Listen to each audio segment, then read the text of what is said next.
mobile does have better business opportunities than purely internet. Interestingly enough, I presented the same case study a couple of years back in a conference in Bangkok, and a woman in Malaysia said, hey, that's a great idea.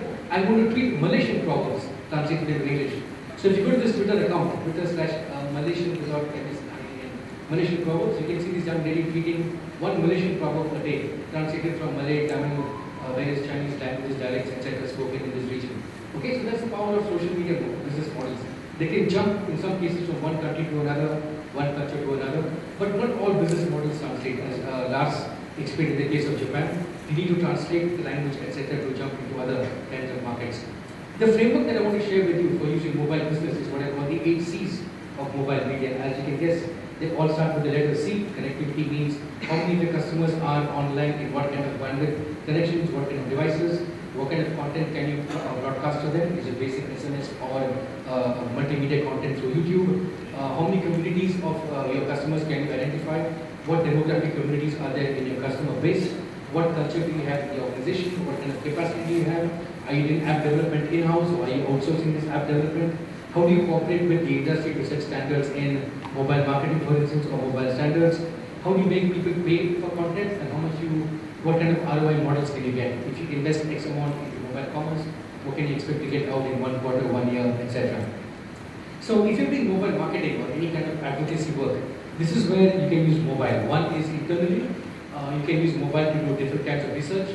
Many companies now have permission-based opt-in campaigns where if you answer a survey, fill out a survey, you get something back in return. So you can conduct dipstick polls very easily by using mobiles, by using apps, by using different kinds of tweet polls, etc. The holy grail these days is the convergence of what's called social, local, and mobile. When you have smartphones which have location-specific content as well as different kinds of social media features. This is the first year in which, in many markets, the number of mobile users in smartphones has exceeded feature phones or exceeded PC-based internet. So we're seeing this tipping point cross over in many other markets around the world. A few years back, if we talk about LBS, location-based services, it was based on triangulation, GPS, etc. These days, it's based on QR codes, it's based on NFC, and we saw some examples from Japan and also here in Malaysia of augmented reality. So this is the new way in which you can overlay geography on top of virtual reality and virtual reality on top of geography. So we see some very interesting new startups coming into this space. There's a whole bunch of startups in what's called geosocial music. One of the hats I wear is I'm a world music editor for a music magazine, and I often track music startups for changing the world of music business. So this is an app which allows you to find out in your neighborhood how many people listen to the same kind of music that you do and are listening to it right now. Maybe you can meet them over a drink and talk about this music, etc. These are some very interesting emerging business models in the world of music. This one is called Mixer Radio. This is like a DJ, but it's a virtual jukebox. I can find a friend of mine who's a good DJ or who has got a very good collection of playlists, and together we can meet up. We can have a meet up and listen to the music that we want together through social media. So instead of coming to your house to listen to music, you play it through the mobile phone and listen to it wherever I am. And you connect us virtually to a whole bunch of other music fans, and we listen to this music through social media. So there's a very interesting convergence of mobile and social in this case. Another thing to look at is how not all mobile users are created the same. If you look at mobile social media users, some people only retweet. Some people will do mashups. Only a few people actually create content of their own. Good original content in the form of, say, good blogs, good YouTube video, etc. So there's a lot of amateur level UGC, user-generated content, and a lot of very professional stuff. Your task as a marketer, as a researcher, is to find out who are the guys who can recruit indirectly to be my good champions, etc.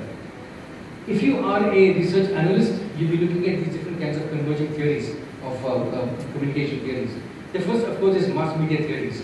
How do you do branding? How do you do mass broadcasts of tweets, etc.? That's the old school model of marketing. The new school one takes a look at what's the penetration of smartphones in my audience? What's the penetration of active versus passive users in the audience? How does my information change the attitudes of people? How do I use different kinds of interaction design? For those of you who are startups in this space, there's a huge need for people who can do mobile interaction design on multiple platforms. Quick example, the Weather Channel, the world's largest weather TV channel and radio channel, is now using social media and mobiles to transform the way it reports on weather. Very often you can find that weather reports, even in the hot countries, are not very accurate, or it rains in one part of the city but not in the other. This affects how people travel, how they pick up the kids, how they ship courier packages, etc. So by using social media outsourcing on smartphones, the weather channel is building up very localized, geo-targeted weather maps of different kinds of cities. The challenge for you as a business person who wants to use mobile is, one, mobile media fatigue. There's so much noise out there. Every day people hit you with statistics about why you must do this because 10 people more do this mobile social media than did last year. Or more people are migrating to NFC than in the last quarter, etc. So first thing is how to go from just being busy to actually engaging your customers. So don't just look at how many tweets and how many followers you have. Take a look at how much feedback you get, how much retweeting you get, etc. Based on this, I would classify your level of maturity into 5 levels. The first level is you're sort of neutral. Maybe mobile doesn't make so much of an impact, but maybe it does. Second is, yes, I'm aware of mobile, I've done all the reading, the research, I've got the reports, I've got the case studies, I know people who can do mobile. Then you become mobile capable. You can do at least something by using mobile. Maybe SMS alerts, you have mobile tweeting, you're using some smartphone apps, etc. Then you become mobile centric. Mobile becomes a big part of what you do in your day-to-day life. Mobile is a companion media along with every other media that you have, traditional print, etc. The holy grail is when you actually transform your entire business by using mobile. So many companies, for instance, in logistics, media, etc., have completely transformed by using mobile. So you need to figure out where you are in this list of 5 levels of maturity and figure out how to go from one to the other. In other words, if you want to use mobile, you must understand how people are now using mobile to connect with brands. In other words, brands should join the what's called the conversation economy. In the 80s and 90s, people talked about information society. In the last 10 years, people talked about knowledge society. Now it is the conversation society. It's the conversation economy. It's all about conversation, smart conversations, business-centered conversations, etc. So coming towards the end, what I would recommend for you to do when you go back to your offices on Monday, I guess, is ask yourself, what's my competition doing? What's my counterpart in some other country doing in my same space? Who is going to integrate this media mix? Do you need a special mobile media marketing unit? Some companies have set up a separate unit for mobile research, mobile marketing, social media, etc. Should you insource or outsource? Many companies in countries like India, Philippines, etc. are jumping into the space. You can outsource your platform, portability, all that stuff to different kinds of outsourcing companies. So this is where you will see the whole industry moving towards. You will see one bunch of signals, digital intelligence, coming from social media, the Twitter, Facebook, etc. Another bunch of intelligence comes from QR codes, NFC, Bluetooth, etc. Then you have the big giants like Google doing the search area, and also location-based chips such as built-in GPS chips, etc. All this will affect how you do logistics, inventory management, how you do redemptions, coupon management. Some of this you heard in the previous session. So in sum, what we're seeing is mobile is transforming the 4 key elements of business. How customers find you, how they choose a product based on your portfolio, how they buy your product or service, and how they use it. Based on this, we are seeing a bunch of very interesting startups emerging in this space. So on the right, you can see the Solomon columns, social, location, and mobile, and how each of these different startups are operating in these 4 different kinds of spaces. So if you are a startup, this is how you can start positioning yourself. Maybe I'm good in the analytics phase. Maybe I'm good in the discovery phase. Maybe I'm good in the tracking of the feedback kind of a phase. So each of these areas open up different kinds of opportunities for you. There are some challenges, of course, which is the first one is big data. The amount of data coming now through smartphones and mobiles is unbelievable. Many people say that today content is not king, but data is king. And companies like Google love that. They specialize in data. So some people say context is king. Contextualized information or contextualized data is the king. All the way down to relationships and organizations. In your company, who needs this data most? Marketing, research, customer sales, etc. Another slice of the same emerging startup, if you're a VC and investor, is the big growth is in the top layer. How do you visualize and make sense? Sense making is a term used in psychology, also used very heavily these days in the technology industry. How to make sense of all these very different kinds of signals that are emerging, and where is the business? Where is the business model which works the best? Context, or is it marketing, or is it aggregation? In conclusion, I would say we are still in very early years of this whole mobile business space. If you look at how many people are not yet using mobile internet, it's most of the world's population. It's evenly split now between developed and developing countries, but we have a huge amount of growth still ahead of us. So these are still extremely early years for us in the world of mobile business, even in places like Africa. One very astonishing development recently is the rise of countries like Nigeria, South Africa, Ethiopia as huge markets. The next big billion market in the world is Africa with more than 1 billion people. And now we're seeing not just Western companies coming into Africa, but Asian companies coming into Africa. Chinese, Indian, Malaysian, Singaporean companies are all over the African market in terms of operator opportunities, content, systems integration, etc. So don't look only at the West for leadership, look within Asia and look at other emerging economies also. Thank you. When there's a business opportunities, then we really have to look at the kind of tools, and again there are lots of new, what shall I say, technologies coming on. And of all these technologies, in fact, if someone will ask me today, even the word mobile opportunity, the word mobile is now becoming an enabler, because the opportunity is actually much bigger than that. In terms of 50 billion connected devices. So when some of the people ask me what kind of opportunities, I tell them, don't just look at mobile as being on what was on your phone, but mobile is an enabler for your home, for your car, connected devices is an app that will, the mobile will be the technology that really revolutionize anything we deal with on a daily basis, and that's where we should be looking at to look at new opportunities for business. First thing, there are more than 5 billion people are already walking with handphone. My question is, what do you want to do about it? One.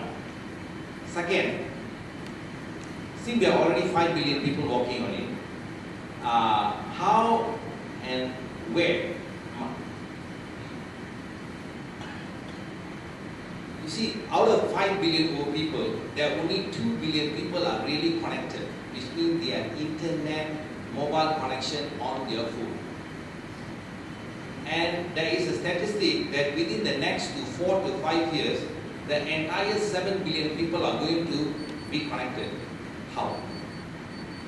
First thing, if you were to look at the third world country, a person's income is about $2 per day. And how is he going to buy a $2,000 food? Right? Now, I have a phone here. At about 3 months ago, I wanted to go in to change a new phone. And I asked them how much they can give me. They said they can give me $380. If I go back now, I think they'll only offer me $300 or $350. Imagine this phone has got everything, whatever you want. It's truly connected, whatever the latest thing that you have. Now the second person who owns the phone will buy it. If they purchase from it for $350, they will buy it at $350 and sell it about $500. And the third person, when he sells the phone, he will sell it at the market about $200 to $150. And the third person who purchased the phone will buy it for about $200 to $250. When the fourth cycle, the fourth owner, the phone will be not in Malaysia, but it will go to the third world country. How much do you think this phone will be? It will be about $20 to $30 US. Now, if it is $20 to $30 US, now this is where the low-end phones are sold all over the world. Now, which means everybody will be connected to what you have. Imagine that what happens. Now, actually, UNESCO came with a statistic, there are more people are going to be educated in the lifetime of humankind than any time. That means the opportunity for learning, common, imagine that whatever you want to do, it can be all done. And the people who are not able to reachable, they can be reached. And whatever they want to do, they also can do. Now, whatever they've been thinking about learning, whether a commerce or products which they are not able to sell, they can able to reach. And whatever the opportunity is, whatever we have, if we want to reach them, we also can reach them. So the opportunity here is fantastic. Imagine, please imagine. Now, the other thing that all of you must please remember, that these people who are going to own the third world country people are going to leapfrog. They are not going to walk like how the government is making infrastructure. They are leapfrog, which means if it took us about 50 years, it's only going to take about 10 to 15 years to reach us. So if you are not going to move, if you are not going to take advantage and opportunity of what we are talking and sharing, then I guess they will get the same field. I've opened it up on education, so open up, we can talk about it. I would first segment into the big guys, the medium guys, and the entrepreneurs. So very often the big guys tend to only are the big guys. So the big operators will only do the very big mobile services, outsourcing companies like Janny Paul, which is Infosys only the big operators will talk to the smaller operators who want to expand overseas, etc. Then you have the mid-tier companies. These are the big national players who, with some extensive outreach, can expand to other smaller markets. The big challenge or the biggest action is for the small entrepreneurs.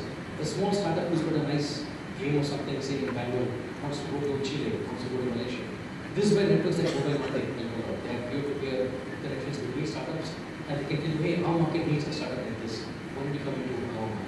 So it's still very early stages of that space, of getting startup reaching to other countries. The big guys don't worry, they're already globalized, they're half educated anyway in the US, UK, etc.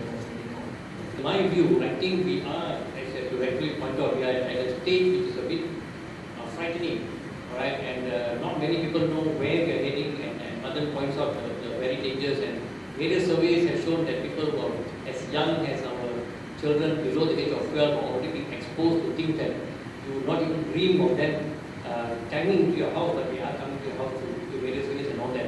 But I think, and one more important trend that we have to watch out for, and I remember reading in many places, is that things are never free, right? Nothing is ever free. So when you are getting a free application or a free service, like Facebook, for example, which says, their tagline says, always free, right? You will always be free. Now you're going to ask yourself, is it really free, or how are you paying for it? And I think we are paying too high a price. And I already see another very dangerous trend. Or at one time, you compartmentalize your apps. You could be in Facebook, and that's it, you're in Facebook. You are in Yahoo, that's it, you're in Yahoo. But today, all the apps are trying to link up with one another, right? So they're making you share your password. You're on Facebook, they ask you to connect via Facebook, or if you go somewhere else, they ask you to connect this way. And now suddenly, all these companies, they know. You watch a YouTube video, you take my bet, you go and watch a YouTube video, then you come out and then you go to another site. And you'll find that the ads being thrown at you are the very videos that you just watched on another app far away. So they know everything you do, which is honestly very frightening. Right? It is very frightening, and I have no answer to that. But I think we've got to be aware that nothing is free, and if that is the case, then what kind of price are we paying? My prediction, there will be a backlash. I think ultimately, a lot of people who are not insane will finally realize this is too much, and there may be a backlash, in which case either the social networks and the services either pull back a bit, or people will leave them, because they now suddenly know too much about us, and it is very frightening. For example, many of you I think may not realize that when you are on Facebook and some of these apps come out and says, watch this, or this video of this girl who was raped in Papua New Guinea and all that. By you clicking there, it's an ad, and then you say like, and then suddenly 500 of your friends say, whatever, Janny just saw this video of a girl raped in. Now what does it tell me about Janny? I would worry, right? He wants to watch a girl, you know what I mean? So then you begin to think, and then you worry. So the thing is, now they're beginning to know too much about us. And even as a tech guy, I worry, and I tell myself that ultimately, the good people have to rise up again and push back a little bit against these organizations that are saying free. Very dangerous. I rather pay, honestly. I rather pay, because then we are feeding them money, then they may not want to take too much of it. I think